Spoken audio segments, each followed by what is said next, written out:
This is the scene in a million movies where the hero locks himself in a shadowed room for days, smoking endless cigarettes and drinking coffee by the gallon.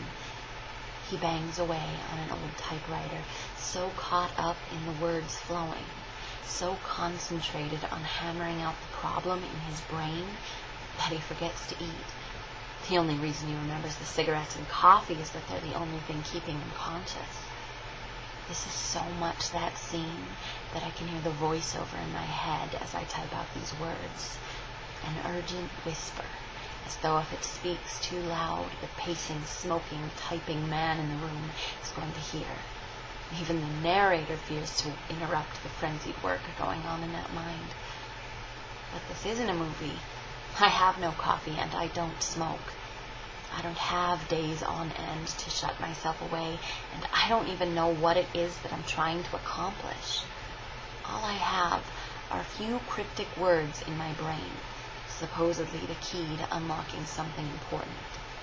According to the nagging voice in the back of my head, if I can just use these words to unlock the door, everything that is holding me back will vanish, and every word I could never find will be in that vault.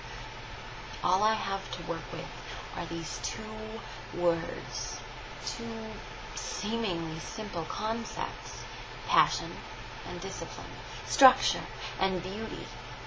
They're supposed to fit together, to flow together, but I can't seem to make them sit at a table together.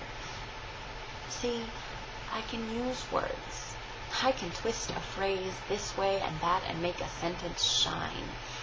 I can draw you in with them. I can turn you on, I can turn you out, and I can piss you off. I can rhyme with freedom and a lack of force in a way that few people dream of. I can talk about the sunrise or a faded garbage truck and make it music. What the hell does that accomplish? Right there. That was passion. Hell? What does hell have to do with any of this? It's nothing, and you'll rarely hear that word used that way in a sonnet. There was no discipline in that sentence, no decorum, and very little sense. But there was passion. Where does my passion lie? In a way, yes, it lies in words. I do have passion, real passion, for Shakespeare and Jane Eyre, for love, sweet love, and poetry. Those things do something to me. But passion isn't all about feeling good. And far more than those things make me feel good, the world makes me cry. I have more passion, pained and quivering passion, angry and threatening passion, sick and desolate passion for the drunk on the street in a pile of his own vomit. I smile and breathe deeply at a good sonnet. I feel warm inside. At the sound of a siren, the mere thought of the possible anguish that it's connected to makes me burn.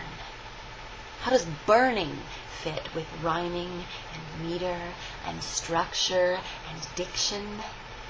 Poetry is nice. The world isn't, and I want to write about that. I want to rub people's noses in the filth that they are as responsible for by their apathy and ignorance as the dog who left it. I want them all to feel just a 10th part of what I feel, which is just a 10th part of what they feel. The people who are forced to live in it every day. Instead, I read Shakespeare, and I write about flowers and mountains and my own wasted love story. In the long run, who really cares that I didn't marry my high school sweetheart? The baby of the junkie on the corner doesn't care.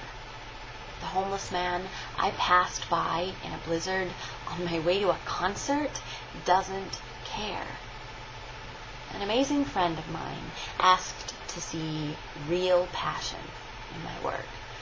He saw the fact that there was more there than I was letting out. He doesn't know what he's asking for. He said that he'd rather see a few simple words about why I love God than an artsy poem about flowers. And he doesn't even believe like I do. But he doesn't know what he's asking for. My real love for God is portrayed in my hatred for his people in the way that they hide from reality. I love them so much that I hate them for ignoring their brother.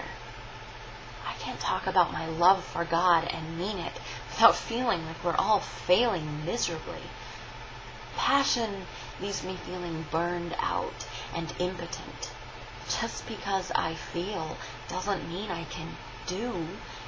I can do when I'm calm, when I obey the rules, follow the structure, and paint a pretty picture with my words. And I'm not afraid of that.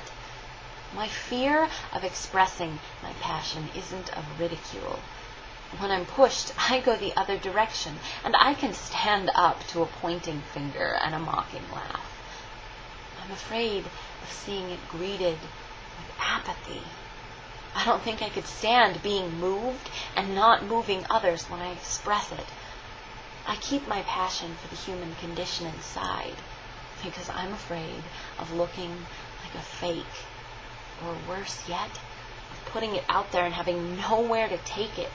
If I state it and it accomplishes nothing, then I have to watch it grow cold and die like a coal separated from the fire. If I keep it inside, at least it keeps me warm. I don't want to share this because I'm afraid people will see it as pretentious, or they'll ignore it, or almost worse, they'll try to encourage me. No one will be able to understand that I don't want encouragement. I don't want it to feel better. And I don't want a pat on the back telling me I'll figure it out. If I'm really going to let my passion out, to live my passion, then the burning, sick feeling will be my driving force. I'll live with it as long as I keep channeling it. I'm afraid to start because I have no direction, and to cut it off midstream would burn me out. I don't want to figure it out because if I ever feel that I have this screwed up world figured out, then I'll have discovered an entirely new form of apathy, and I'll become everything I hate. So, do I bury the question again? Do I bank the coals and kid myself that I'll find another outlet? If I let it out, do I have to give up sonnets and Shakespeare and tea with honey and my pretty little school on a pretty little hill just miles away from a cold, gray city full of cold, gray people? I don't know if I'll ever find the answer to that question. In 3 pages, all I've accomplished is to sketch out a bare skeleton of the question. Now, where the hell do I go from here?